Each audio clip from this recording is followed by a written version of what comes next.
lundi. Et comme prévu dans le chronogramme, nous allons donner la parole au maître des lieux, le docteur Abdoulaye Diallo, directeur de l'Harmattan, pour nous souhaiter la bienvenue.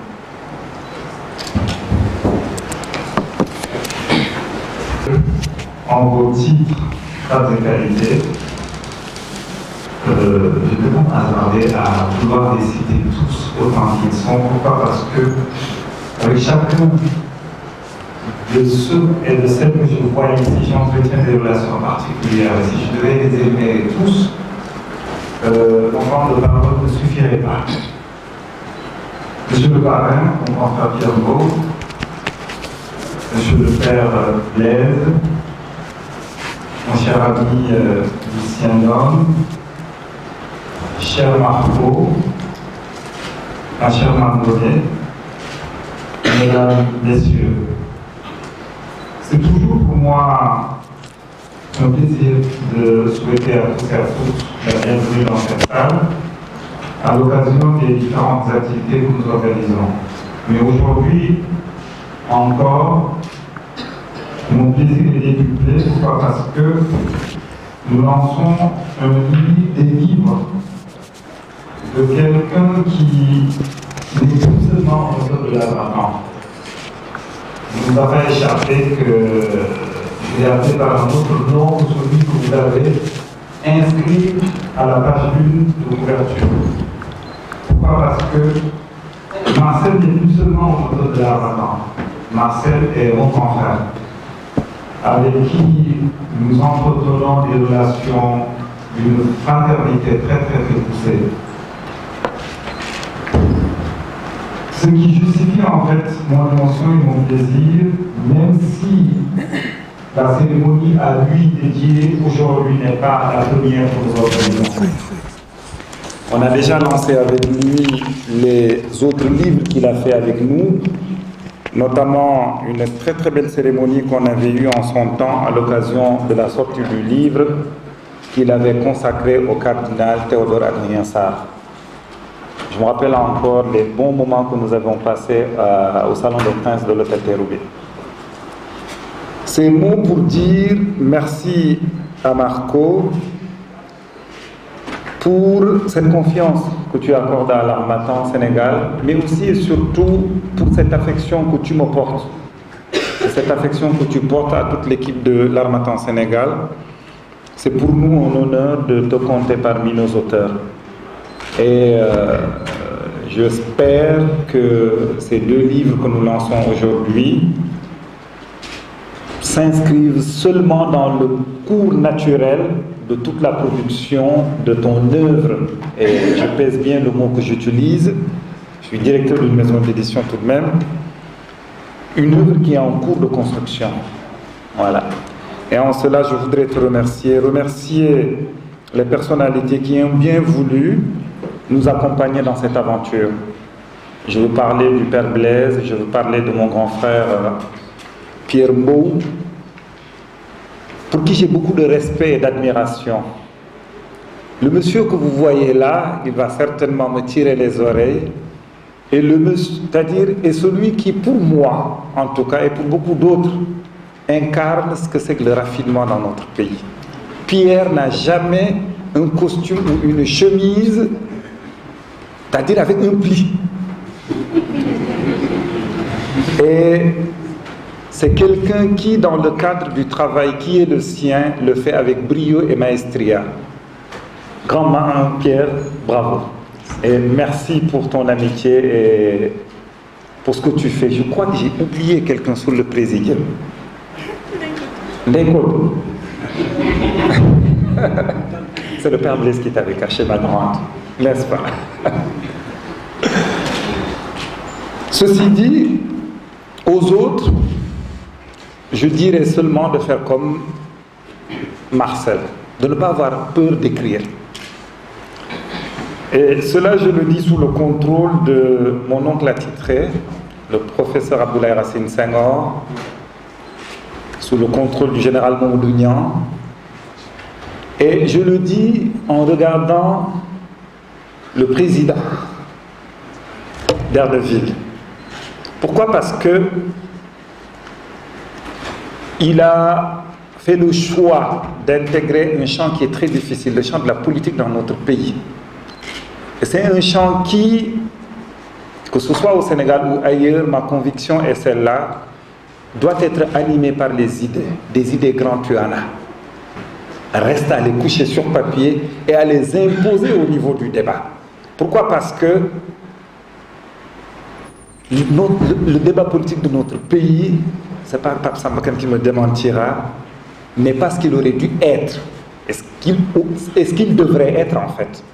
Nous avons les hommes capables de mener ce débat, nous avons les espaces pour le faire, mais malheureusement, on ne comprend pas pourquoi le débat politique dans notre pays est pauvre.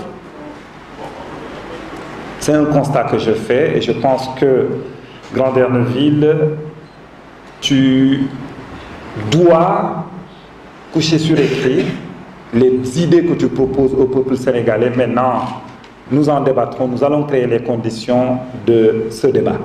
Tu es d'accord avec moi, grand? Ok. Je commence à être très bavard, Monsieur le Président.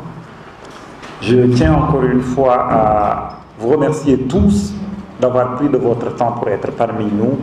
Et grand Marco, bon vent à ces recueils et que j'espère que tu as autre chose pour moi, n'est-ce pas? Allez, merci à tous.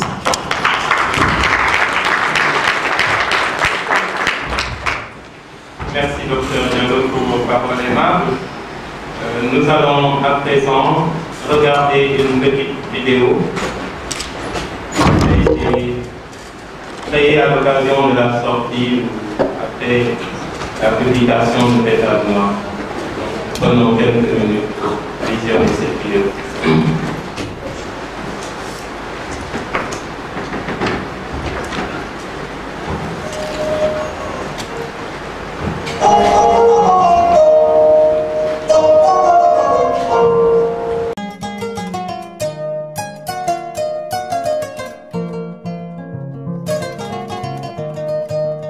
Ils ont fait main basse sur nos richesses comme un gâteau et les ont empilées comme des sardines dans leur bateau. Impunité en bandoulière, ils ont fait cap sur les Antilles, profitant de la cupidité des presses locaux avec leur pacotille. Ils ont entrepris de laver nos cerveaux au mépris de nos traditions, balisant sans en avoir l'air le chemin de la domination. Au son du canon, ils ont réduit au silence les protestataires et comme des fauves affamés, se sont rués sur nos terres. À Berlin, ciseaux à la main, ils ont fait de la chirurgie, nous dépossédant de notre force, nous dépouillant de nos énergies. Par la trique, en maître absolu, ils ont brimé les populations, les faisant travailler comme des forçats sans aucune rémunération. De nos femmes, ils en ont abusé à tout bout de champ, alors que les hommes sous la chicotte trimaient dans les champs. Ils créèrent écoles, imposèrent leur langue pour mieux nous asservir, au prétexte que nos langues vernaculaires ne pouvaient plus nous servir. Pour nous purifier le cœur et l'esprit, ils introduisirent le catéchisme. Pour nous libérer de nos archaïsmes, il fallait nous sortir du fétichisme. Pour les besoins de leur cause, ils séparent élite et peuple. En respect pour le droit à l'autodétermination du peuple, ils ont eu recours à cette élite pour perpétuer leur gouvernance, tandis que le peuple réclame toujours souveraineté et indépendance. Je m'appelle Marcel Mendy. Je suis journaliste écrivain, coordonnateur de la cellule de communication des Chambres africaines extraordinaires, juridiction qui a été créée par l'Union africaine pour juger l'ancien président du Tchad, Hissène Habré. J'ai commis ce recueil de poèmes, Pétales noirs, pour rendre hommage au professeur Cheikh Anta Diop, qui était mon mentor en politique. Il avait une grande affection pour moi, à tel point qu'il m'appelait mon fils. Il ne m'appelait jamais par mon nom, il m'appelait mon fils. À chaque fois que j'allais lui rendre visite, dans son laboratoire au musée de l'IFAN.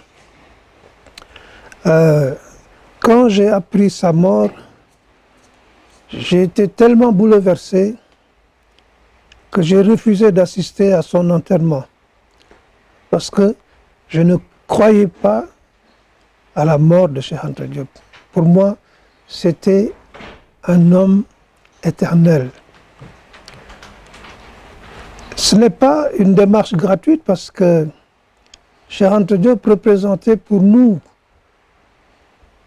jeunes cadres intellectuels africains, une référence.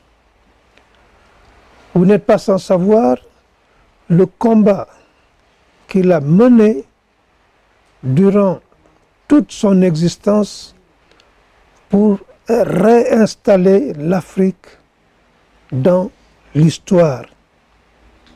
Voyez, il a lutté pour restaurer la dignité de l'homme noir. Alors moi, je le considérais comme un modèle d'opiniâtreté, modèle d'intelligence, modèle de courage et modèle de patriotisme. Voilà pourquoi à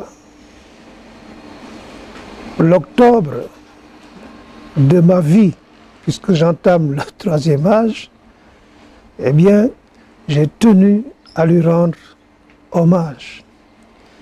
Maintenant, pourquoi à travers un recueil? Eh bien, parce que Cheikh Anta Diop, à côté de l'aspect politique, était un littéraire. Voyez? Alors, quand je lui présentais mes textes, mes poèmes, à l'époque, c'était des poèmes nimbés, disons, de rose. C'est des poèmes d'amour.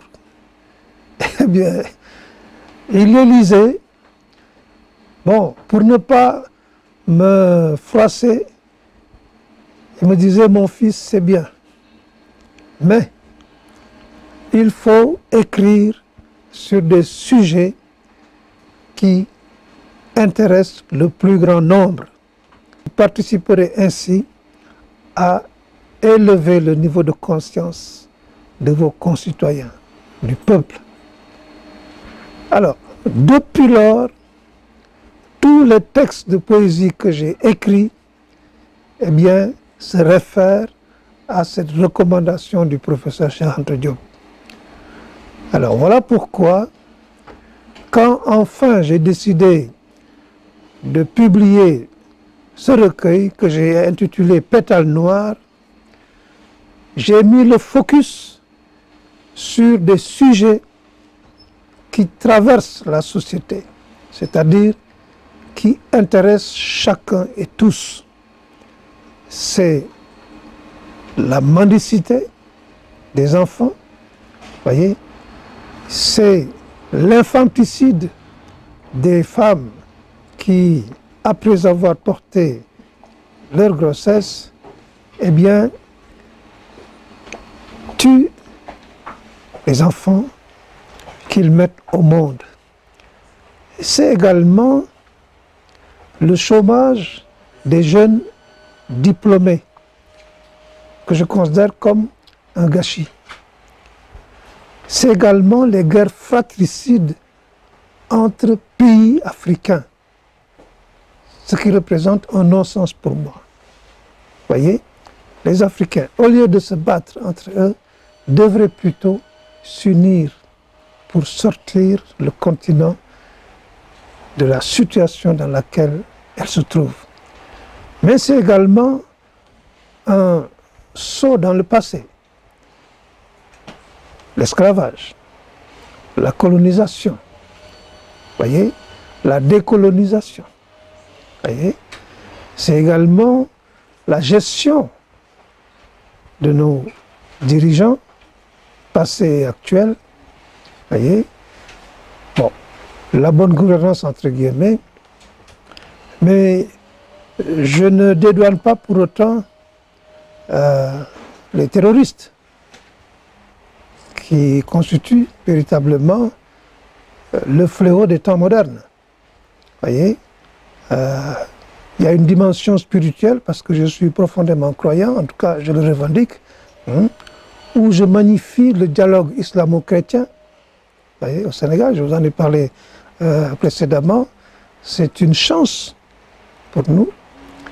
C'est vraiment un grand capital que nous devons sauvegarder si nous voulons véritablement installer le pays dans la stabilité, vous voyez, de façon durable. Bon, je rends hommage au prophète, sans distinction.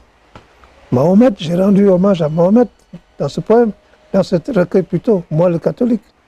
Vous voyez, j'ai rendu hommage à Bamba. Vous voyez, j'ai rendu hommage à son fils Serigne Fallou, que j'adore. J'adore cet homme. Il me fascine. Et je lui ai consacré un poème. Vous voyez, il m'a fasciné par son ouverture d'esprit. N'oubliez pas qu'il était l'ami du président Senghor. Et il l'a beaucoup soutenu pendant son magistère, à telle enseigne que personne ne pouvait menacer le fauteuil du président Senghor tant que Serigne Fallou était là.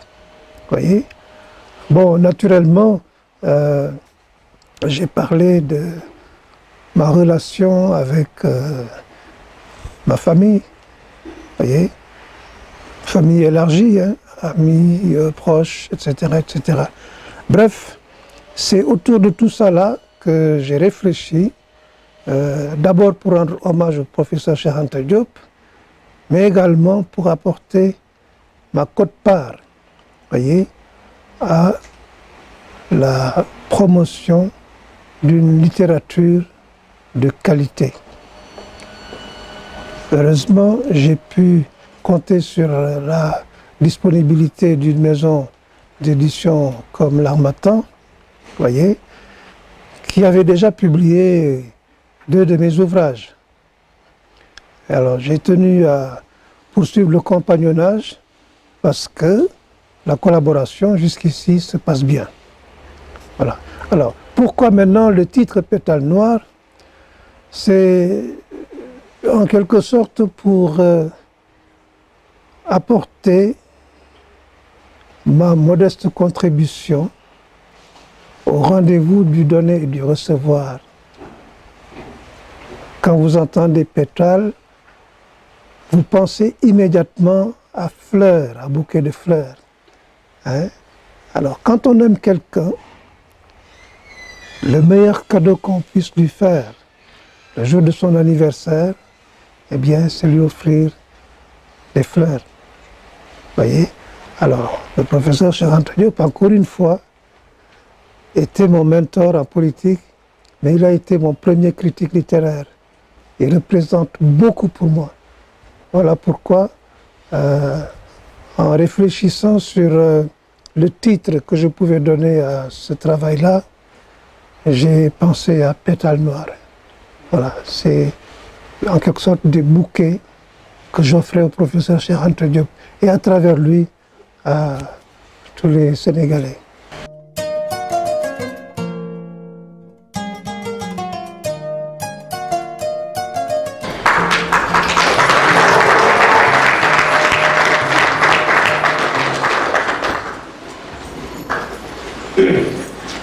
Cheikh Anta Diop, modèle d'intelligence, de courage et de patriotisme. Merci pour ces paroles qui résument bien ce grand homme, cher Marcel. Après l'hommage posthume fait à Cheikh Anta Diop, nous allons maintenant faire notre hommage à Marcel Mendy de son vivant. Monsieur Abdoulaye Diallo, directeur de la maison d'édition L'Harmattan Sénégal. Monsieur Pierre Mbow, directeur d'exploitation de l'hôtel King Fahd Palace et parrain de cette cérémonie.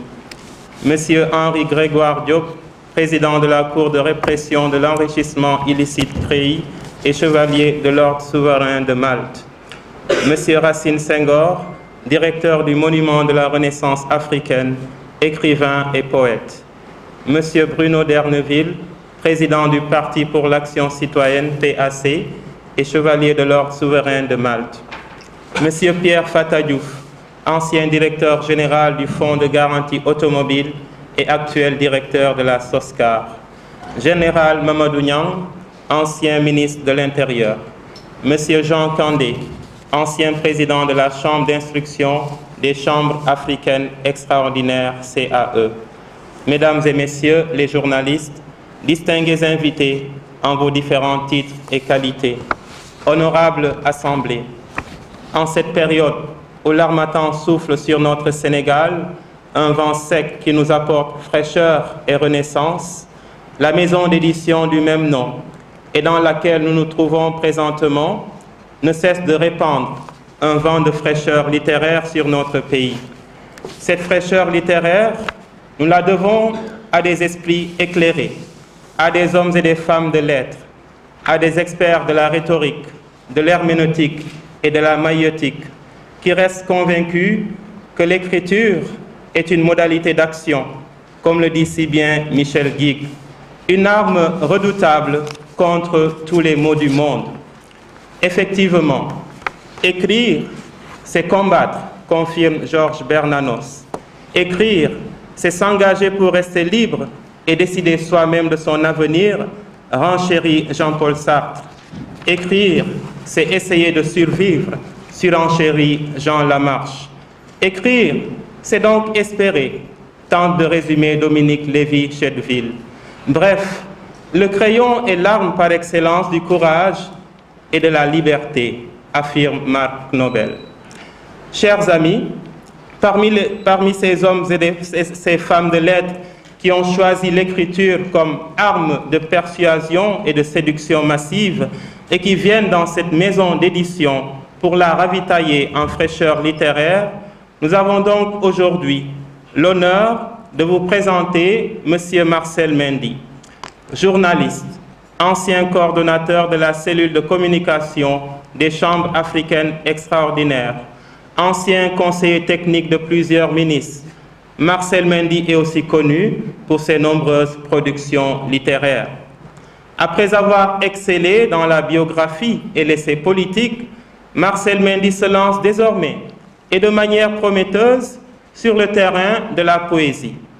En effet, grâce à ces nuits d'insomnie qu'il a su convertir en nuits de fécondation de l'esprit, sont nés 2 recueils de poèmes qu'il a respectivement intitulés « Pétales noirs » et « Nuit blanche », nous prouvant ainsi que toute nuit blanche ne donne pas forcément lieu à des pages blanches, que la nuit est certes le temps de la latence, mais pas forcément le temps de l'absence d'activité ou de créativité. La nuit n'est pas signe de mort, mais éclosion de la vie sous toutes ses formes. Car, comme les sages-femmes qui travaillent souvent la nuit pour faire accoucher les femmes enceintes, beaucoup d'auteurs, comme Marcel Mendy, font de la nuit un moment propice pour faire accoucher leurs esprits et les nôtres, leurs esprits et ceux des autres, c'est-à-dire les nôtres. Pourquoi Marcel Mendy a-t-il choisi le langage de la poésie et quel message veut-il nous transmettre à travers ces 2 recueils qu'il est venu nous présenter en ce jour? 5 célébrités triées sur le volet vont successivement prendre la parole et tenter d'y répondre.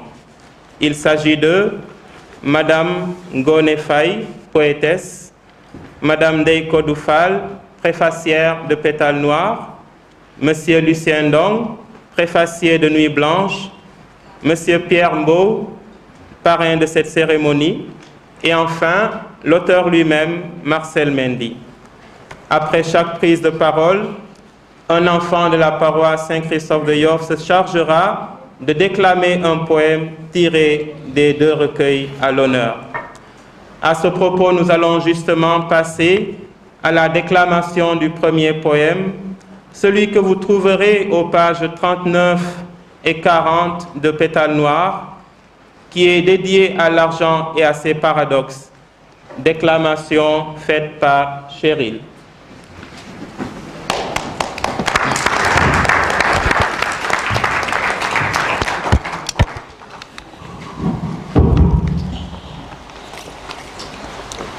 En métal, en papier, tu fascines, tu subjugues, tu séduis. On te voue un culte comme un dieu. Et pourtant, tu n'as pas de religion. Tu n'es ni musulman, ni catholique, ni chrétien, ni juif, ni bouddhiste, ni animiste, ni athée. Tu n'as pas de pays ni de nationalité. Tu es américain, européen, africain, asiatique, caribéen. Tu as le don d'ubiquité présent partout. Tu es à l'école, au collège, au lycée, à l'université, à la bibliothèque, à l'académie, à la librairie, au marché, au supermarché, au bureau, à la cantine, à l'usine, au verger, au champ, à la ferme. On tue en ton nom, on vole en ton nom, on ment en ton nom, on aime en ton nom, on hait en ton nom, on meurt en ton nom, on se marie en ton nom, on se sépare en ton nom, on s'insulte en ton nom, on se bagarre en ton nom, on se prostitue en ton nom, on se drogue en ton nom, on viole en ton nom. N'es-tu pas le roi du monde? Bonsoir à tous. Bonsoir à tous. Cher public, bonsoir.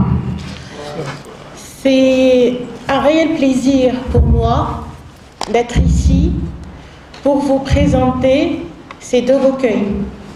Ces deux recueils tout en ombre et lumière, Pétales noirs et Nuit blanche. C'est un honneur pour moi d'être là, je l'ai dit encore, surtout après avoir eu le plaisir et l'honneur de rédiger leur 4e de couverture. Merci beaucoup Marcel Mendy pour la délicate attention. La meilleure des rencontres littéraires pour moi, c'est celle du texte avant l'auteur. Ça veut dire quoi? Que l'on rencontre le texte, que l'on lise le texte avant de connaître l'auteur. Personnellement, comme je vous l'ai dit, c'est la meilleure des rencontres. Pourquoi? Il n'y a pas de jugement, il n'y a pas d'a priori. Et s'il y a un préambule ou une introduction, personnellement, je préfère ne pas lire. Pourquoi? Pour ne pas fausser, pour ne pas influencer mon jugement. Et c'est ainsi que j'ai rencontré Marcel Mendy au détour des vers, à travers le manuscrit Pétales noirs. Pétales noirs qu'il est venu déposer ici à la maison d'édition L'Harmattan, et j'ai été chargée de l'évaluer. Ce qui m'a tout d'abord plu après le titre, c'est la simplicité et c'est la spontanéité à chaque vers, la spontanéité de chaque poème. Mais encore, il y a une fluidité. La fluidité dans les textes, mais surtout aussi une délicatesse dans le choix des mots. Pas une note de trop ou de moins, tout est parfaitement à sa place. Et c'est ce qui fait de Marcel Mendy un chef d'orchestre. Pétales noirs, Nuit blanche. Deux titres très évocateurs. Et je pense que le choix n'est pas fortuit. Pourquoi? Parce qu'ici, nous avons deux adjectifs de couleur qui symbolisent la dualité. Le noir et le blanc. Le sombre, la pureté. Et vous le savez, la dualité, c'est quelque chose d'universel. L'un ne peut pas aller sans l'autre. Le jour, la nuit. Le ciel, la terre. La vie, la mort. L'eau, le feu. Le masculin, ici comme avec Pétales, et le féminin comme avec Nuit. Et tout ceci, ce sont des mises en opposition. Mais des mises en opposition qui nous renseignent sur la personnalité de l'auteur, mais qui nous renseigne aussi sur le style et sur la démarche poétique. Monsieur Pape Sambakan, qui est là, on s'est déjà rencontrés plusieurs fois, et tous les deux nous sommes disciples de Charles Baudelaire, évidemment, et je ne pouvais pas ne pas parler de lui ce soir. Pourquoi? Parce que c'est lui qui symbolise la dualité en poésie, n'est-ce pas? Il le dit souvent, il l'a dit dans Les Fleurs du Mal, là, quand il a dit « j'ai pétri ta boue et j'en ai fait de l'or ». Et c'est ça qui est très important. Pourquoi? Parce que le poète est un artisan du verbe, le poète est un alchimiste des mots. Comme le disait Mallarmé, on ne fait pas de la poésie avec des idées, mais avec des mots. Des mots de tous les jours que l'on utilise, mais qu'on les agence de telle sorte que nous ayons ce rendu-là. Et c'est ce qu'a fait M. Marcel Mendy ici présent. Qu'est-ce qu'il a fait? Il a su capter, entre guillemets, capturer deux mondes qui s'offrent à lui. Son paysage intérieur à travers son vécu, mais aussi le monde extérieur, ce qu'il voit, son environnement extérieur, avec tout ce qu'il comporte de bon ou de mauvais, de beau ou de laid, de grand ou de décadent, de triste ou de joyeux, et il a mélangé pour en faire quoi? De l'or. Et c'est là que l'on se rend compte, vous le savez mieux que moi, que la poésie c'est l'art majeur. Et comme le disait encore une fois Baudelaire, il y a dans le mot, dans le verbe, quelque chose qui nous empêche d'en faire un jeu de hasard.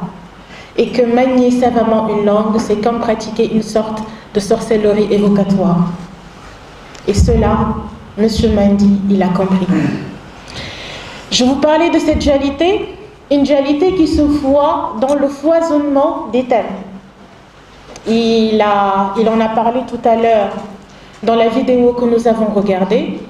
Des thèmes nombreux, éclectiques, mais qui sont indéniablement d'actualité par rapport à la société, aux valeurs, à la politique, au monde actuel, à l'Afrique, etc. Pourquoi? Parce que l'auteur ne peut pas, ou le poète en tant que tel ne peut pas rester insensible face à tout ce qui l'entoure. Et tous ces thèmes-là, il les a abordés sans phare ni artifice, avec la simplicité, la sobriété et la sincérité la plus totale. Je ne sais pas ce qu'on peut reprocher à Marcel Mendy, mais ce n'est pas sa sincérité, parce que sa démarche, elle est très simple, elle est très généreuse. Il nous a parlé en sincérité, en sobriété, mais encore avec un zeste de pudeur.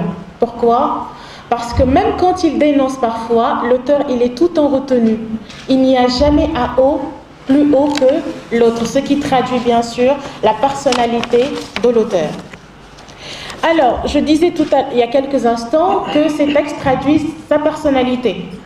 Et on le voit à travers le ton qui est très élégant, qui est très dynamique, qui est très énergique. On l'a vu aussi à travers sa passion pour la musique, notamment pour le jazz. Et on l'a vu, il en a parlé tout à l'heure dans sa vidéo, à travers ses croyances. Pourquoi Marcel Mendy, il est très croyant, mais aussi une croyance dans une double dimension. Une dimension humaine et une dimension spirituelle. Pourquoi? Parce qu'il sait que tout ce qui est, ou ce qui est au centre de tout, c'est l'être humain. L'être humain, peu importe son appartenance, peu importe ses croyances. Pourquoi? Parce que nous sommes tous frères et sœurs en humanité. Et cela aussi se traduit dans ses textes. Et quant au style, il est très élégant, très simple, sans fioriture. Tout est dans la juste mesure. Je vous parlais au tout début de la fluidité des vers. Il y a encore une musicalité, de la musicalité, du souffle, du rythme. Ce sont les éléments essentiels à toute œuvre poétique. Tout poème qui se respecte se doit d'avoir cela. Ce n'est pas seulement une succession de mots, mais on doit y ressentir tout cela. Le souffle, le rythme, la musicalité, et indéniablement on le sent ici. Alors, et pour notre plus grand plaisir, il n'y a pas seulement cela. Il a aussi une démarche singulière et généreuse. C'est quoi? Celle de ne pas donner de titre au texte. Pourquoi? Pour laisser le lecteur le donner au travers ou en fonction de ses ressentis. Et l'une des choses que j'aime le plus dans un texte, surtout un texte poétique, que je trouve magique, c'est qu'il y a autant de lecteurs que de lecture. Il y a autant de lecteurs que de compréhension du texte. Il y a autant de lecteurs que de ressenti. Il y a autant de lecteurs que de vision. Et parfois, on rencontre un lecteur qui nous donne une idée ou qui met en exergue, en lumière, quelque chose qu'on n'avait pas vu et que sur le tard, on vient de se rendre compte de cela. Et en laissant soit au lecteur le choix de donner un titre au texte, Marcel Mandy nous montre sa générosité. Et lui-même, il a dit, ces textes, ce n'est pas adressé à une tranche bien déterminée, mais ces textes s'adressent à tout le monde.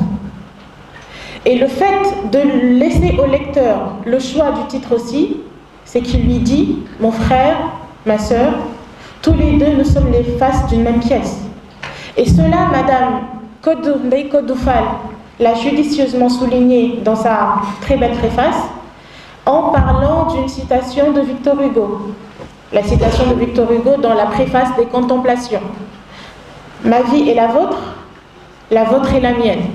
Quand je vous parle de moi, je vous parle de vous. La destinée est une. Ah, insensé qui croit que je ne suis pas toi. Pourquoi? Parce que chacun d'entre nous est le reflet de l'autre. Et le fait de nous laisser nous voir tels que nous sommes à travers le regard des autres, ou le fait de montrer à l'autre je suis toi, tu es moi, qu'il n'y a aucune entrave entre nous, ça c'est une démarche très noble, mais encore c'est une démarche très généreuse. Et c'est ce que l'on a pu noter dans les deux recueils. Et je vous l'ai dit, cela montre la volonté réelle de l'auteur de s'adresser à tout le monde, car on s'y retrouve à chaque détour de vers. Et encore plus, l'auteur veut une poésie qui sorte des sentiers battus. Une poésie qui n'est pas calquée sur un moule. Une poésie qui ne se fixe pas. Pourquoi? Parce qu'il veut une poésie libre. On atteste notamment le fait qu'il n'emploie pas de ponctuation, mais encore une poésie qui se veut engagée. Une poésie qui veut conscientiser, une poésie qui veut faire réfléchir, une poésie qui veut dire que nous sommes tous ensemble des maillons d'une chaîne, d'une même chaîne, et que chacun de nous ne peut pas aller sans l'autre. Alors, de par cette démarche, Pétale Noire et Nuit Blanche se ressemblent assurément, mais dans Nuit Blanche, il y a eu la confirmation de ce qu'on en a pu voir dans Pétale Noire. L'auteur est devenu plus audacieux, même s'il est encore dans la retenue. J'ai presque envie de lui dire, Marcel, lâche-toi, laisse-nous voir. Il est très audacieux, très mystérieux, très rêveur. Et on se dit, peut-être que c'est dû aux heures tardives où éclosent ces poèmes. Vous le savez mieux que moi, on en a parlé tout à l'heure, que la nuit, c'est le terreau fertile de l'imagination, de l'inspiration. On est plus connecté, l'esprit est plus vif. Mais encore, on a compris que quoi? Que Marcel, il est maintenant dans une poésie qui est connectée aux émotions. Il reste en apnée, il est au bas de Pâquerette pour faire un avec tout ce qui l'entoure. Et c'est ça qui a donné cette maturité, ce second souffle, cette transcendance à Nuit Blanche, transcendance que l'on a aperçue, que l'on a sentie dans Pétale Noire, mais qui va crescendo dans le second recueil. Alors, je ne vais pas monopoliser la parole. Pourquoi? Parce qu'il y a tellement de choses à dire, à voir dans Pétale Noire et dans Nuit Blanche. Et assurément, ceux avec qui je partage cette table vous feront voir Pétales Noirs et Nuit Blanche sous d'autres aspects. Mais j'aimerais juste terminer en vous parlant de la dualité que j'ai évoquée plus haut. Ces pétales-là ne sont pas noirs. Loin de là. J'ai l'habitude de dire que c'est dans le noir que toutes les couleurs se confondent. Qu'a fait Marcel Mandy? Quand il a ingurgité, entre guillemets, tout ce qui fait son monde, il a voulu donner des couleurs, ses propres couleurs. Pourquoi? Pour imposer, pour faire passer son message, pour faire passer sa lumière. Et le noir, c'est le symbole éclatant du champ de la vie. Derrière son apparente obscurité, il n'y a que lumière. Et c'est cette lumière-là qui est connectée à l'âme.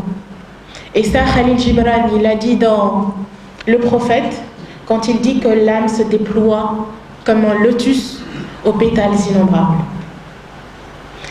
Alors, la nuit, noire d'aspect, mais blanche pour Marcel à cause de son insomnie, c'est le moment pour lui de voguer au gré de l'inspiration, au gré de Dame Inspiration.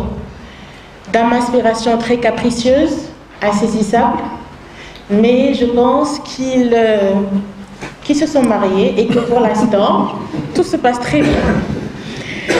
Alors, la nuit blanche comme terreau de l'inspiration et de l'imagination, mais le jour, Marcel Mandy l'utilise pour faire quoi? Pour parsemer de pétales noirs le marbre éternel de la poésie. Merci beaucoup.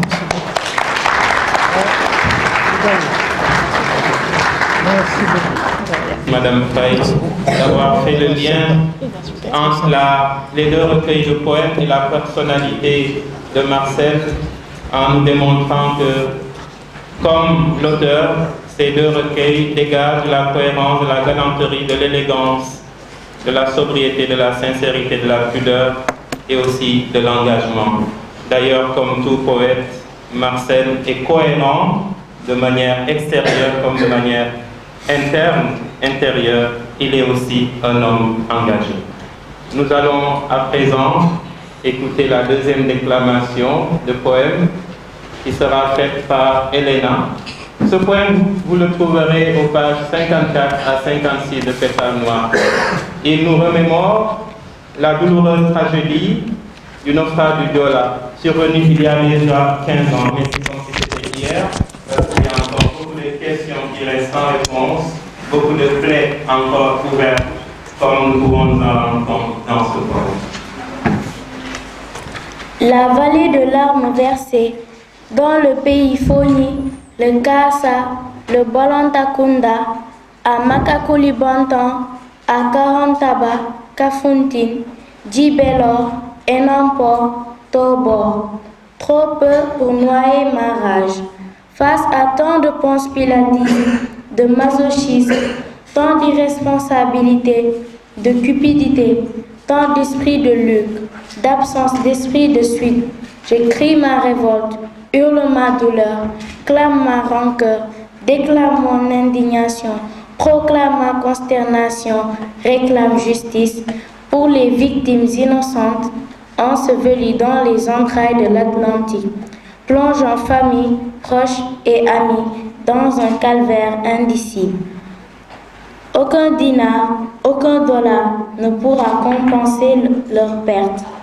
Partis à la fleur de l'âge, espoir de leur famille ou soutien pour certains, espoir de la nation ou serviteur pour d'autres. Comme un tsunami, le Joola a dépeuplé mon pays, mis en lambeaux les cœurs, réduit les corps en charpie, dépouilles sans sépulture, sans toilette mortuaire, flottant sur les flots, comme des épaves, comme des zombies. Le Titanic est une broutille. À côté de ce naufrage, au visage d'anthropophagie marine, de sorcellerie maritime, crime prémédité contre l'humanité. Pour une fois, le peuple sénégalais a eu la même foi. Au-delà des obédiences, des croyances, des chapelles, des confréries, dans les mosquées, les églises, les temples, Dans les bois sacrés, on a imploré Dieu, Rock, Sen, Lek Daour, Kumbabang, à l'unisson, à plein poumon, à voix basse, en silence, au même moment, dans toutes les langues, dans le même but.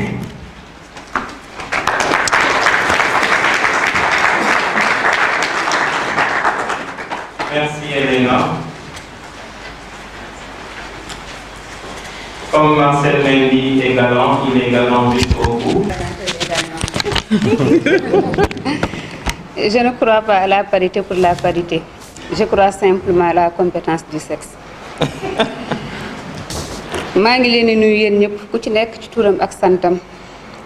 Vous le savez, c'est en ces termes simples mais d'une subtile convivialité que nous ouvrons souvent nos échanges au Sénégal. Ils sont indiqués encore aujourd'hui que nous célébrons l'esprit. Je suis toujours très heureuse de me retrouver au lieu où on célèbre l'esprit, parce que là, on s'élève. C'est moi qui ai préfacé Pétale Noire. Je croyais avoir produit ou avoir assez dit pour ne plus y revenir. Mais j'avais oublié d'une certaine manière que Marcel Mendy maîtrise son sujet. Et quand on maîtrise son sujet, les mots suivent. J'ai essayé également de maîtriser le sujet et les mots en ont suivi. Quand on ouvre Pétale Noire, on se rend vite compte qu'il ne s'agit pas seulement de vers bien rangés ou de tournures séduisantes, mais on sent bien le souffle qui s'y échappe, le cœur qui y bat, la voix qui y résonne, et une musique parfois grave, parfois douce, mais toujours spirituelle. C'est parce que Pétale Noire va au-delà de la rhétorique que sa lecture marque définitivement le lecteur. Heureux alors est le lecteur de Pétale Noire de Marcel Mendy, car la générosité est telle qu'elle constitue cette passerelle qui lui ferait le chemin et le fait pénétrer profondément dans l'intimité, la spontanéité et les libertés propres de l'auteur, libertés auxquelles il s'abreuve sans limite aucune. Ce lecteur, que l'auteur qualifie de frère humain à la fois si proche et si lointain, est le complice actif de sa création poétique. Il s'agit pour lui de faire d'une œuvre individuelle une œuvre collective. Et nous entendons ici, en écho, la voix de Hugo dont Mamgone vient de parler. Quand je vous parle de moi, je vous parle également de vous. Ou encore celle de Baudelaire, quand il dit « hypocrite lecteur, mon semblable, mon frère ». Je salue l'élégance de Marcel Mendy. Je salue rigoureusement sa générosité. Cette générosité arrose chaque vers de ce recueil qui doit tant de son propre aveu à Cheikh Anta Diop, son mentor en politique, mais aussi son premier lecteur. Il est aussi vrai que la dimension toute humaine que recèle l'œuvre de Marcel Mendy répond parfaitement aux précieuses exhortations de Cheikh Anta, qui l'encourageait à écrire sur des sujets qui intéressent le plus grand nombre avant d'ajouter « Ainsi, mon fils, tu participeras efficacement à l'élévation du niveau de conscience de ton peuple ». Un moment précis avec l'historien. Un moment de prise de conscience sur le l'auteur de Pétale Noire. Comme nous l'avons déjà signifié, c'est l'être de l'auteur qui crie à travers les vers de ce recueil. Quand Marcel Mendy parle des enfants forcés à la mendicité et qui sont des milliers à sillonner quotidiennement les rues, à la recherche de quotas journaliers imposés par des adultes, c'est tout un arsenal que l'auteur déploie. Il accuse et condamne les parents irresponsables. Il dénonce également la léthargie des gouvernants et le silence de la population. C'est toute une nation habituée à fantasmer sur on ne sait quelle émergence qui se trouve sur le banc des accusés. Marcel évoque également la place de l'argent roi du monde dans notre quotidien et dénonce la violence de l'immigration clandestine. Marcel se refuse le silence devant l'hypocrisie des politiques, devant une Europe non reconnaissante face à ses libérateurs, les travailleurs sénégalais. Il s'interdit également le silence devant une Afrique toujours à la recherche de boucs émissaires pour justifier ses devoirs et ses manquements.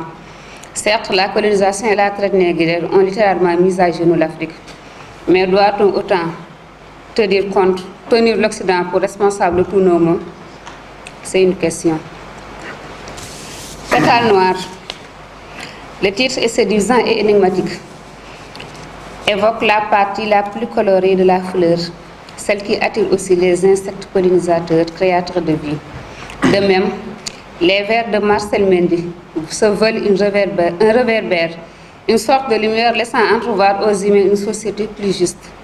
De son propre aveu, Marcel écrit au gré de son inspiration, souvent la nuit ou tôt le matin. Mais on sent que cela ne dispense pas de travail acharné sur les mots et sur le rythme. Il y a de cela des années. L'écrivain à peine sorti de l'adolescence s'ouvrait à Cheikh Anta de ses doutes et espérances. Arrivé le temps de la maturité, c'est bien à Cheikh Anta Diop qu'il continue de rendre hommage dans Pétale Noire, manifeste poétique au double sens du mot, pour une Afrique forte et fière, unie et libre. Je veux terminer mon propos en rendant hommage également à Saint-Cheikh Sidi Mokhtar qui vient de nous quitter, qui a œuvré sans relâche pour la concorde et la recherche de la paix entre les musulmans et les chrétiens, donc dans l'humanité. Je vous remercie. Merci pour votre attention. Marcel Mendy m'a fait l'amitié de lui préfacer Les Nuits Blanches. Je dois dire que je ne m'y attendais pas. J'étais en vacances et à un moment donné, quelqu'un m'appelle au téléphone. Et c'est là qu'il me dit « Lucien, je cherche un préfacier pour mon œuvre et j'ai pensé à toi. » Alors là, je vais tout juste vous lire cette préface. Et je pense que cela vous permettra d'avoir une proximité beaucoup plus accrue par rapport à cette œuvre. Je préviens aussi que je suis complètement terrassé par un rhume. Donc si à un moment donné, ma voix s'éteint, je vous prie d'être clément vis-à-vis de moi.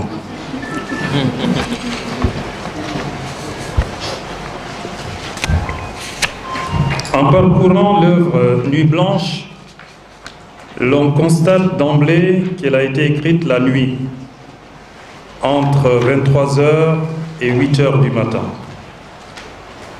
C'est dire que l'auteur Marcel Mendy fait le choix de la nuit pour écrire.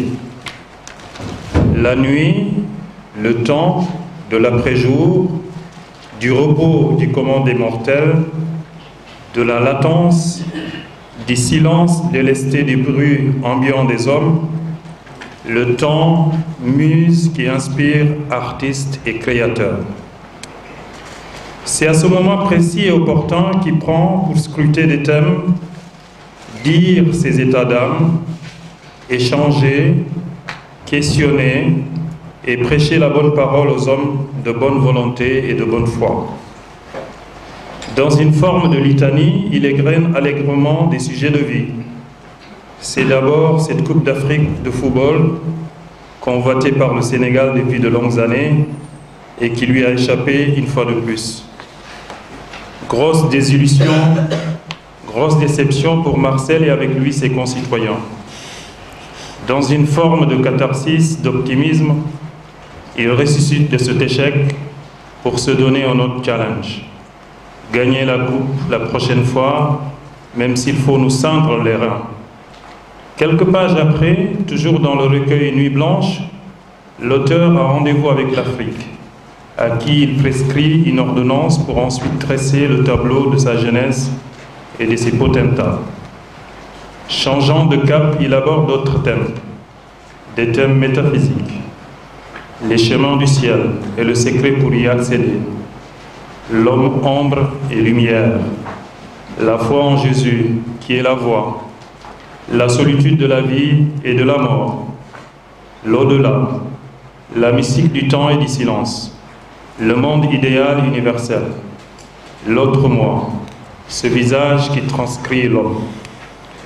L'auteur, par ailleurs, jette son regard sur un certain nombre de faits de notre temps, expose avec finesse, délicatesse ce qu'il en pense.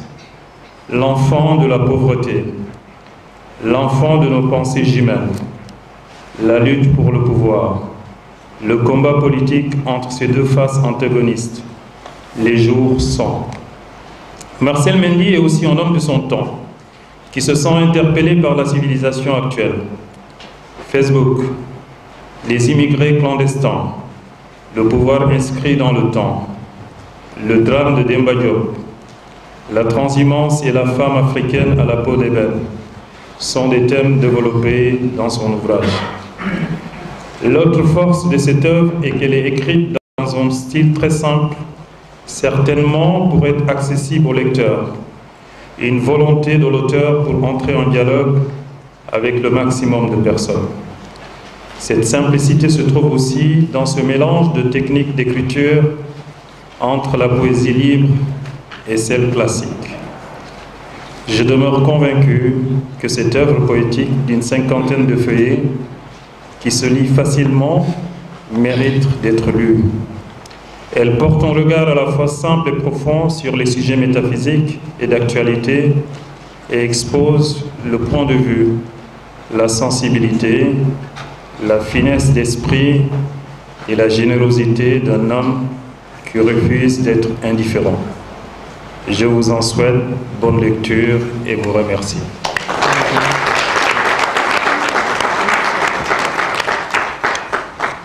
Merci Lucien, très sobre, et tu as dit l'essentiel. De toute façon, tu as tout dit dans la préface. Comme pour Madame Fall, il y a, avec la préface de Lucien, donc, c'est Nuit blanche vue du ciel.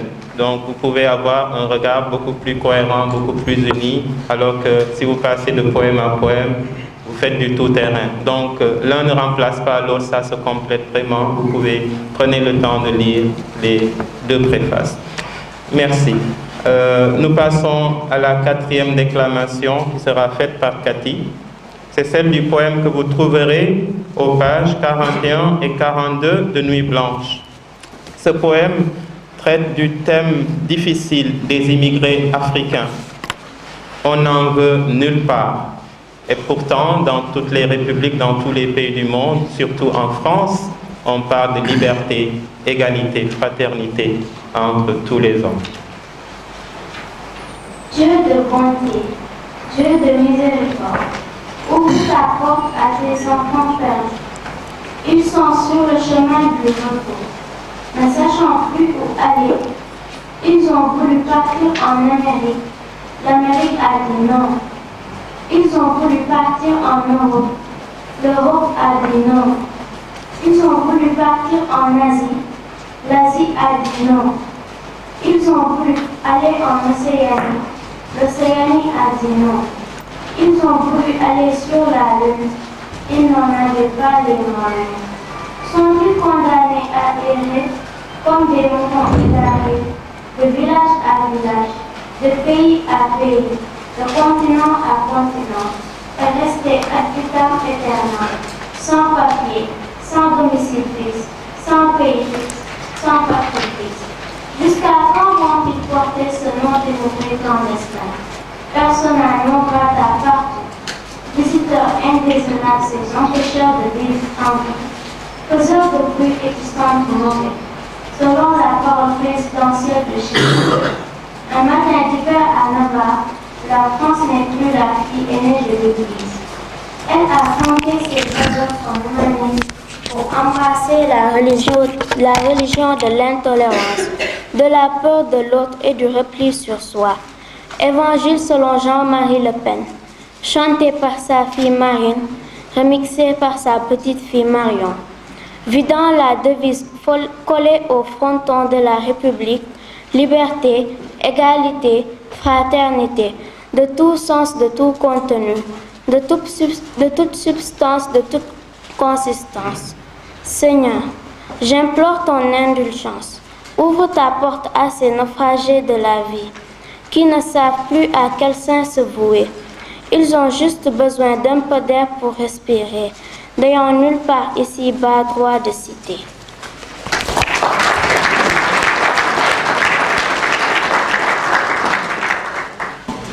Le parrain de la cérémonie va prendre la parole, M. Pierre Beau.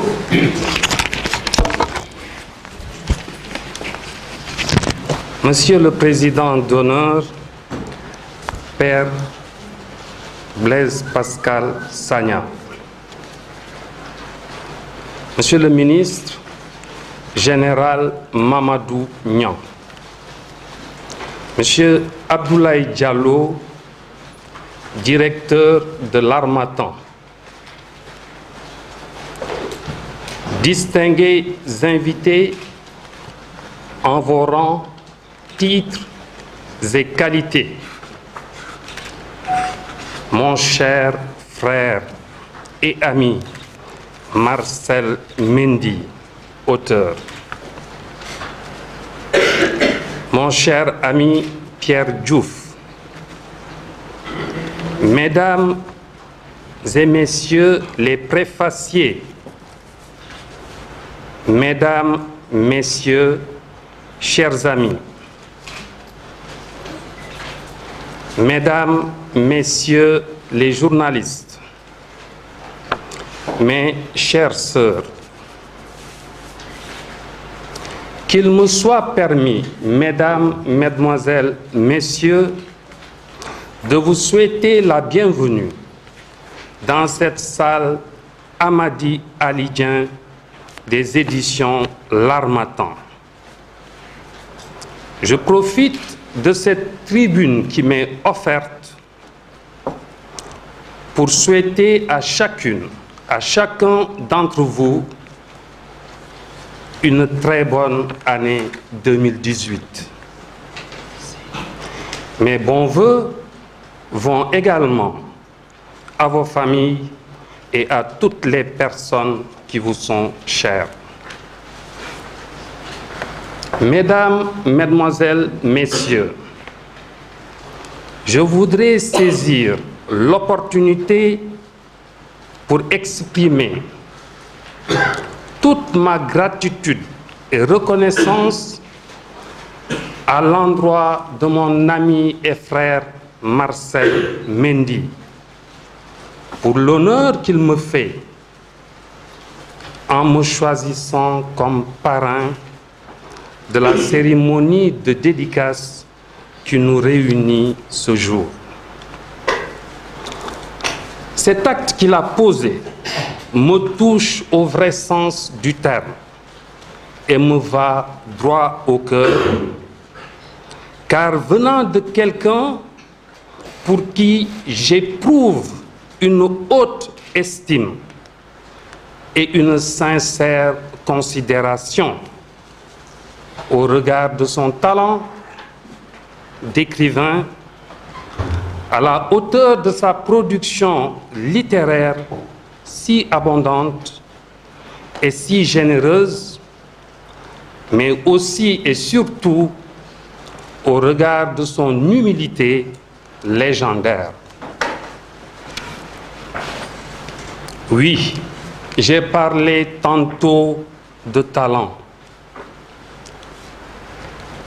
Talent pour lequel, sans prétention aucune, je peux bien volontiers témoigner.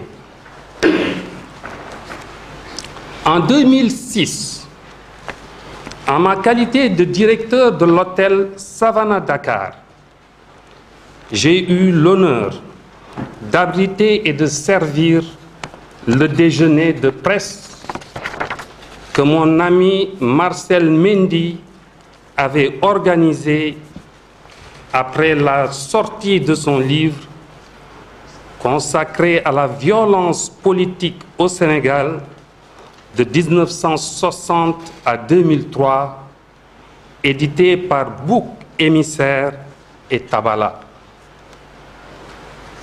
Plus récemment, en 2014, par la grâce de Dieu, j'ai eu aussi le privilège d'accueillir la cérémonie de dédicace du livre que le même Marcel Mendy a consacré à son éminence, le cardinal Théodore Adrien Sarr. J'étais à l'époque directeur de Terroubi. Mesdames, Mesdemoiselles, Messieurs, chers enfants, c'est la parfaite illustration que le talent dont je parlais n'est ni usurpé ni exagéré. Je l'ai fondé et bâti sur l'observation de faits palpables et d'événements vécus. Les Wolofs ont su trouver la juste et bonne formule. Weddi gis bokku ci. Humilité ai-je dit? Oui, en effet. Marcel Mendy, une fois ses livres publiés et mis à la disposition des lecteurs, rase presque les murs et se fond dans la masse des citoyens lambda, comme si de rien n'était. Il continue de mener sa vie tranquillement.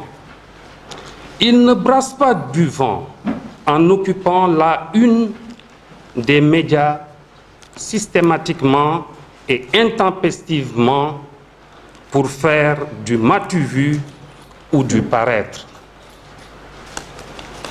C'est une tentation facile dans ce monde de rouler des mécaniques ou de faire le gros dos dès qu'on réalise une certaine performance. Mais Dieu merci, Marcel Mendy a eu la force et l'intelligence de ne pas y succomber jusqu'ici. Malgré sa riche production intellectuelle connue de tous. Certainement, l'éducation qu'il a reçue en est pour quelque chose. Je voudrais, mesdames, mesdemoiselles, messieurs, chers enfants, rendre hommage à ses parents. J'ai donc une pensée pieuse pour son cher papa. Et sa chère maman, qui est de ce monde, je souhaite que le bon Dieu lui donne la santé et la longévité. Mesdames, Mesdemoiselles, Messieurs, chers enfants, talent, sens du devoir, humilité, discrétion, franchise, honnêteté, foi en Dieu, solidarité avec ceux qui souffrent ou les démunis et sens du partage, voilà, de mon modeste point de vue, ce qui caractérise mon cher ami Marcel Mendy, faisant sa force et sa renommée nationale comme internationale.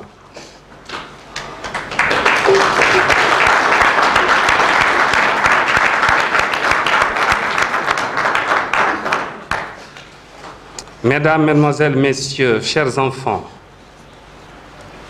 que Dieu le Tout-Puissant puisse continuer de l'en combler afin qu'il nous gratifie d'autres œuvres aussi belles, aussi riches que celles que nous célébrons aujourd'hui.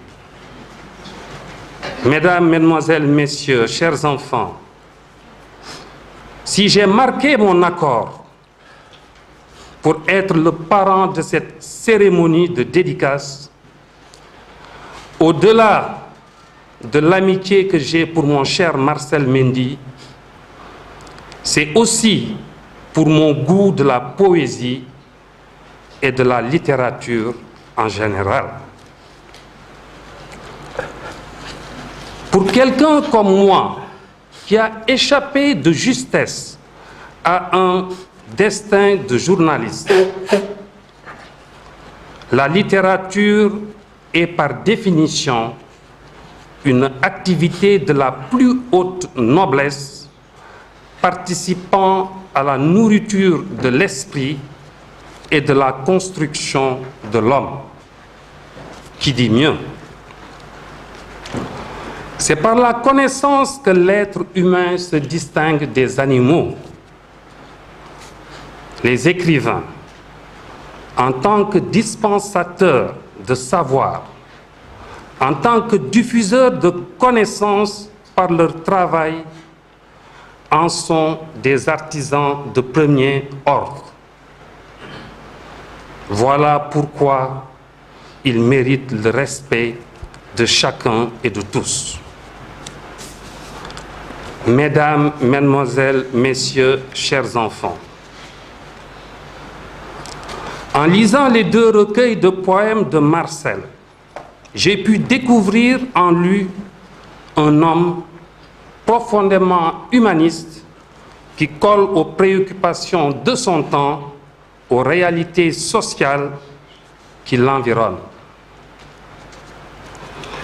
La thématique abordée est riche et variée, endogène et exogène à la fois.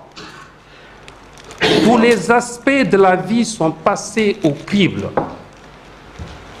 Infanticide, mendicité des enfants, la lutte fratricide pour le pouvoir, le martyre des peuples africains, l'égoïsme des pays nantis, et j'en passe. Cependant, personnellement, une question me vient à l'esprit que j'ai même hésité vu l'émotion qui a envahi mon cher ami. Je voudrais que mon cher Marcel nous dise pourquoi il n'a pas mis de titre à ses poèmes. Ça m'est revenu en lisant. En effet, dans les 2 recueils, le constat est le même. Pourquoi donc? L'absence de titre ne rendrait-elle pas difficile la compréhension du texte? Tout au moins pour une catégorie de lecteurs non avertis, comme pourrait l'être d'ailleurs le plus grand nombre. Tu nous rendrais service, mon cher ami, en nous expliquant certainement ce choix méthodique, mon cher Marcel. Mesdames, Mesdemoiselles, Messieurs, chers enfants, Monsieur le Président d'honneur, Père Blaise Pascal Sagna, distingués invités, dans l'attente de ces réponses par l'auteur, je vous remercie d'être venus si nombreux, mais aussi pour votre écoute attentive ainsi que votre patience, et je formule des vœux de succès à mon cher Marcel Mendy pour ses futures productions. Que Dieu vous garde, à chacune et à chacun d'entre vous, vous donne la santé, la vie, la joie, le bonheur et la réussite. Déwénati à vous tous, mesdames, mesdemoiselles, messieurs, chers enfants.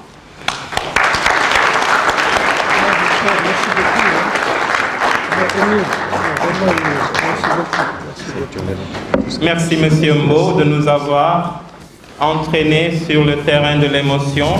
C'est très important parce que les précédents intervenants nous avaient présenté Marcel comme le spécialiste de la poésie, celui qui sait manier les mots.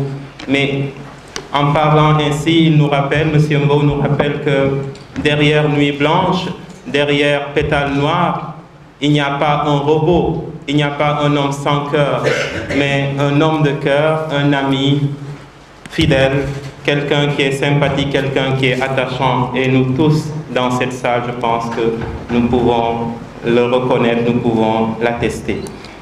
Nous allons maintenant écouter la 5e déclamation, la dernière, qui sera faite par Sèvres. Donc le poème, vous pouvez le trouver aux pages 48 et 49 de Nuit Blanche. Pendant longtemps, j'ai perdu mon temps à regarder passer le temps. Avec ce temps, j'ai eu le temps de découvrir les secrets du temps, ce qui se cachait derrière les sourires, les rires aux éclats et autres tapes. Prenons le temps de contempler, le temps de nos amours, de nos amitiés, le temps de nos actes, de nos pactes, le temps de nos actes manqués, de nos manques. Donnons du temps au temps. Il est notre fidèle compagnon le plus sûr. Il sera notre principal allié jusqu'à la fin des temps. N'a ni couleur, ni odeur, ni saveur. Court ou long, il nous dira, nous révélera, nous exposera ce qu'il y a derrière l'écume des vagues, ce qu'il y a derrière le miel des discours, ce qu'il y a dans l'arrière-cour des jardins, ce que dissimulent les faces avenantes, le venin qui irrite nos visages, la saleté qui emplit nos vitrines, la morve qui bouche nos narines. Une partie du temps, on peut tromper et mentir. Le temps arrivera où les masques tomberont. Le temps où la vérité jaillira comme un faisceau de lumière sur nos fausses pudeurs, nos simulacres de dévotion, nos haines inavouées, nos mesquineries refoulées. Il y a un temps pour vivre, il y a un temps pour mourir. Prenons le temps d'y penser, pour pas que le temps nous le rappelle. Il sera peut-être déjà trop tard.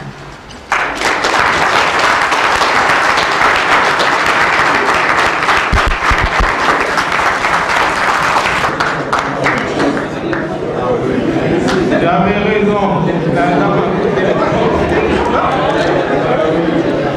Il a conquis le public. Je pense qu'il a le droit de signer des autographes après des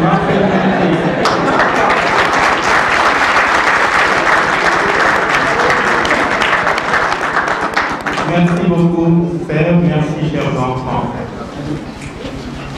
Nous allons à présent écouter l'élu du jour, comme je l'appelle souvent, l'auteur qui va nous parler de lui, de ses œuvres, de ses ambitions, de ses projets. Merci, Père Blaise, président d'honneur. Je voudrais, avec votre permission, vous demander de marquer, de respecter une minute de silence à la mémoire des 14 victimes de Boffa.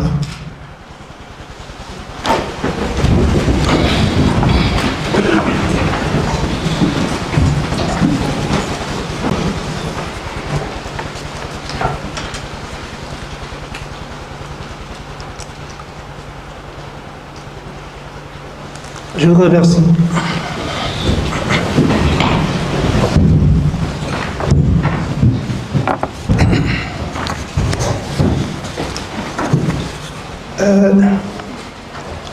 Monsieur le Président d'honneur, mon cher Blaise Pascal Sagna,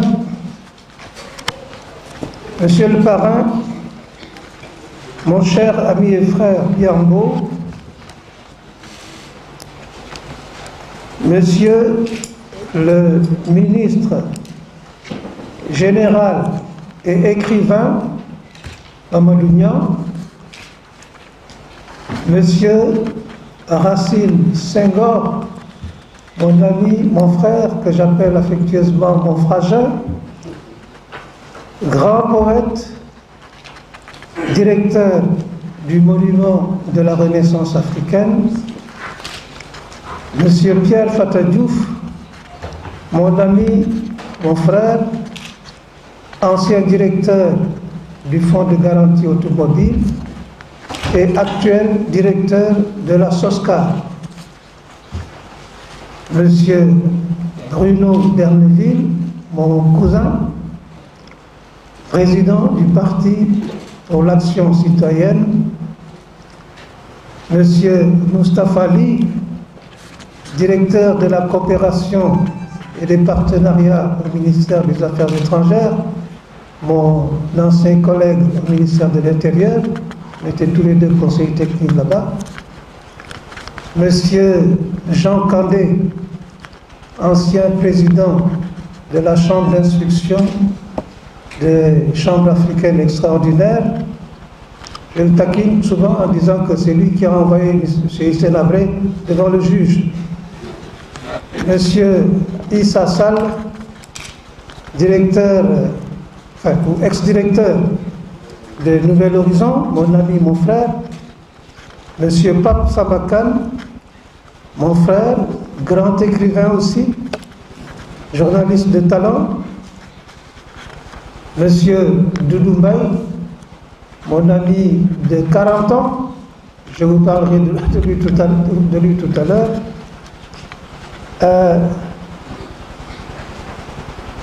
Mesdames, Messieurs,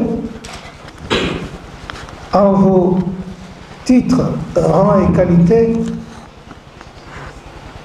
Madame Mamgone Faye, ma chère consoeur, redoutable critique littéraire, Madame Ndeye Kodoufal, écrivaine et préfacière de Pétales Noirs, Monsieur Lucien Dong, écrivain, préfacier de Nuit Blanche, Mesdames, Messieurs les journalistes, chers confrères, Mesdames, membres de l'Association des femmes catholiques de Yoff, Mesdames, membres de la Légion de Marie, Madame Soumaré, que je vois dans le fond de la salle, qui est ma voisine, ma sœur, Monsieur et Madame Faye, Madame Gomis, que je vois aussi au fond de la salle, chers invités, je ne suis pas Léopold Sédar Senghor, je ne suis pas David Diop, je ne suis pas Birago Diop, je suis Marcel Mendy, un simple citoyen sénégalais qui aime son pays d'un amour tyrannique, mais également passionné des belles lettres. C'est à ce titre que je suis devant vous cet après-midi. Permettez-moi, au seuil de l'année nouvelle, de vous adresser mes vœux ardents de santé pour vous-même et pour vos familles, vœux de prospérité et de bonheur, que 2018 voit vos rêves les plus fous se réaliser avec la bénédiction de Dieu Tout-Puissant, dont la générosité est sans limite pour tous ses enfants créés à son image. Mesdames, Messieurs, définissant la poésie française,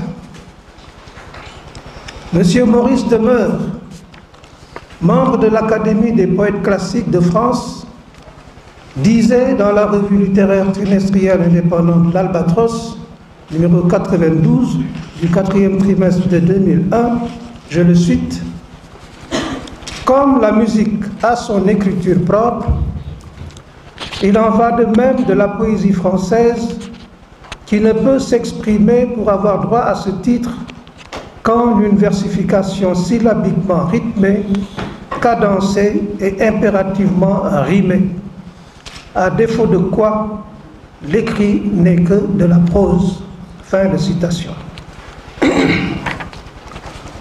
Pour Maurice Demeure, la cadence plus le rythme syllabique comme la rime sont au cœur de la poésie classique, ce que nous appelons trivialement la versification. La diérèse, qui donne au vers un accent plus musical, perçue par notre oreille intérieure est la synérèse. Tous ces éléments sont l'essence même de l'écriture poétique, selon lui. Mais, vous en conviendrez avec moi, la langue ayant évolué,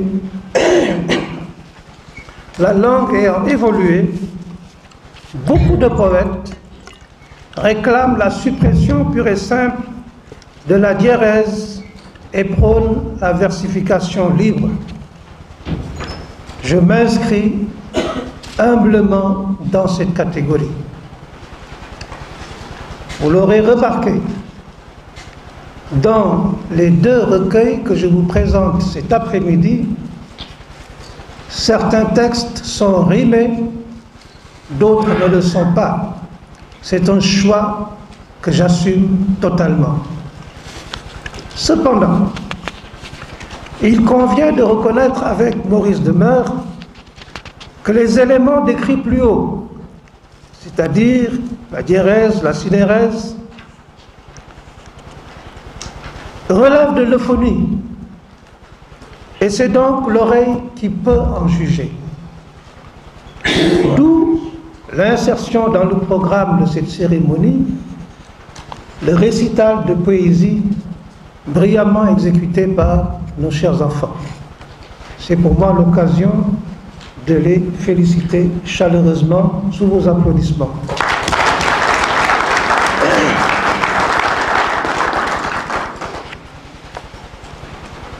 Qu'est-ce que la poésie?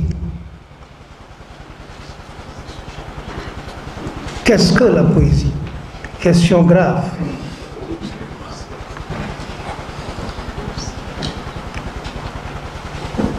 Pour moi,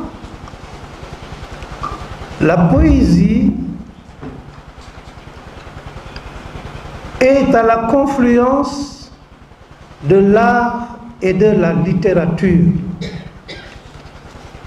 Autrement dit, c'est une création artistique et littéraire qui fait appel à ce que l'homme a de plus profond, de plus intime, son âme.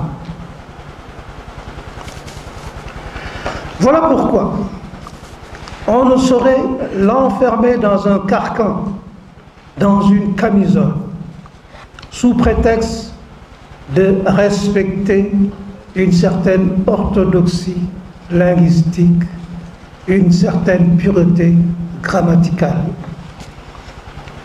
De ce point de vue, elle requiert et se nourrit de liberté. Mamgoné l'a si bien relevé tout à l'heure. Le poète sénégalais, et je parle sous le contrôle d'éminents poètes qui sont parmi nous, M. Racine Senghor et M. Dongombaï, le poète sénégalais, disais-je, n'est pas obligé de singer, de copier servilement son homologue français, quand bien même ils ont recours, ils utilisent le même outil, la langue française. Ils ne sont pas de la même culture, n'ont pas les mêmes préoccupations. Ils ne battent pas du même pouls, parce que n'ayant pas le même métabolisme spirituel. Vous vous souvenez, quand jadis leurs contemporains louaient les vertus de la colonisation, de la domination de l'homme blanc, et niaient à travers écrits et poèmes la personnalité de l'homme noir pour justifier leur forfait, eh bien, Léopold Sédar Senghor, Aimé Césaire et Léon Gontran Damas magnifiaient la civilisation noire, la négritude, comme l'ensemble des valeurs de civilisation du monde noir.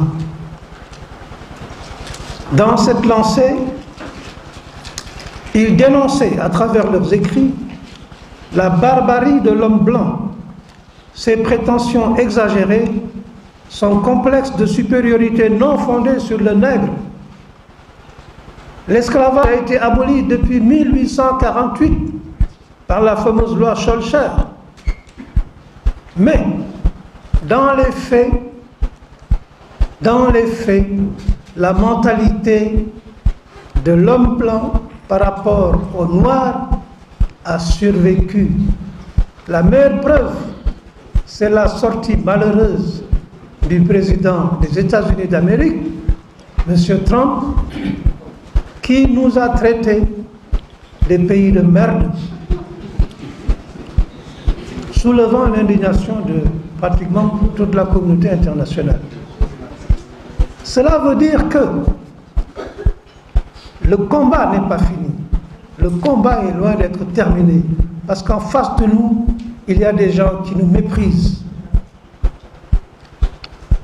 Et ce que j'ai surtout noté dans la poésie de Senghor, de Césaire et de Damas, c'est qu'ils ont pris leur distance vis-à-vis de leurs congénères français, en rompant avec leur mode d'expression.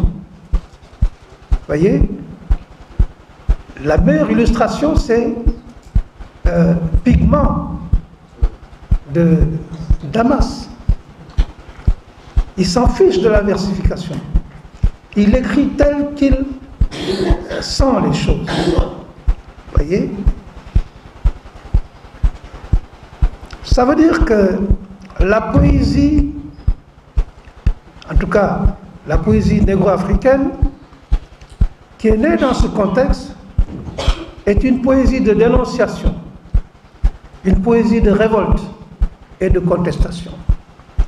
La poésie devient donc un instrument de combat et d'émancipation pour nous autres Africains. Mesdames, Messieurs,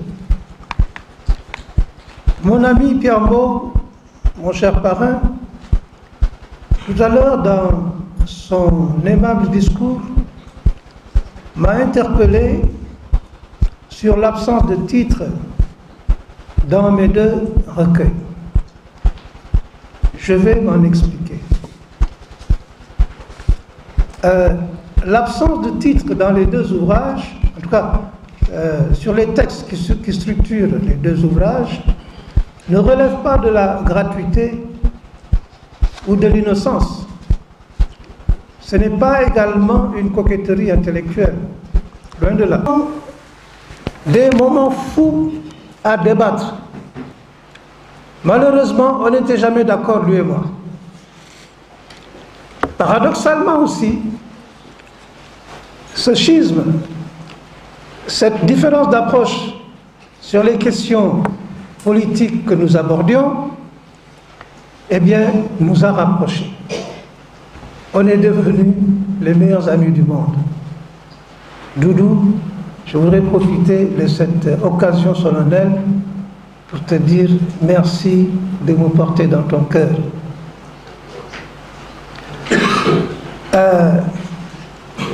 Cheikh Anta Diop était mon mentor en politique, mais également mon premier critique littéraire. Jeune étudiant à l'université de Dakar, il nous arrivait de lui rendre visite dans son laboratoire. Il nous recevait sans protocole, en compagnie d'un ami et frère qui est là dans la salle, Victor Diop, et nous passions des heures à discuter. Le temps ne comptait pas pour lui. À ce moment-là, je faisais essentiellement de la poésie rose, centrée sur les questions ludiques, très douces, légères, de la poésie autour de l'amour et de l'eau fraîche, comme on dit. Alors, le professeur Anta Diop, cher Anta Diop, qui au début m'appelait Mendy, il aimait bien prononcer avec force Mendy dès que j'arrivais dans son bureau, mais avec le temps, la proximité aidant, il a commencé à m'appeler mon fils, très affectueusement. Alors, quand je lui ai présenté mes premiers textes, il a lu et puis a souri.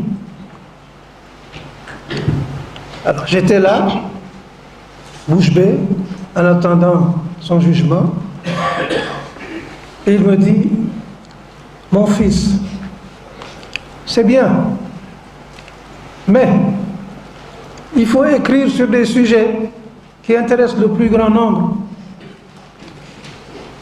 Alors j'étais vexé d'Ahmed Peral, quoi.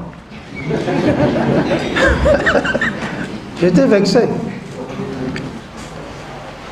Et il insiste en me disant, tu participeras ainsi à l'élévation du niveau de conscience de tes concitoyens, de ton peuple. Je suis reparti tête basse, comme on dit. Mais avec le temps, avec le recul, j'ai mesuré la pertinence de cette recommandation du professeur Cheikh Anta Diop. Et depuis lors, tous les textes que j'ai écrits s'appuient sur cette recommandation-là. Les ouvrages que j'ai déjà publiés sur Abdoulaye Wade, sur la violence politique au Sénégal, sur la crise du Rwanda, sur le cardinal Sarr et tout ça, sont guidés par cette recommandation du professeur Cheikh Anta Diop.